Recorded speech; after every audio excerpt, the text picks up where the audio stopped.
सबसे पहले पूजा तोहार हो गौरी के ललनवा। सबसे पहले पूजा तोहार हो गौरी के ललनवा। ब्रह्मा से पहले विष्णु से पहले, ब्रह्मा से पहले विष्णु से पहले सरस्वती करें पूजा तोहार हो गौरी के ललनवा। लक्ष्मी करें पूजा तोहार हो गौरी के ललनवा। सबसे पहले पूजा तोहार हो गौरी के ललनवा।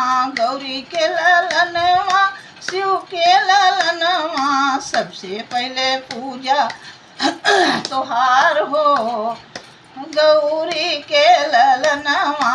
राधा कान्हा से पहले बलदाऊ से पहले, कान्हा से पहले बलदाऊ से पहले राधा करें पूजा तोहार हो गौरी के ललनवा। रुक्मिण करें पूजा तोहार हो गौरी के ललनवा। सबसे पहले पूजा तोहार हो गौरी के ललनवा।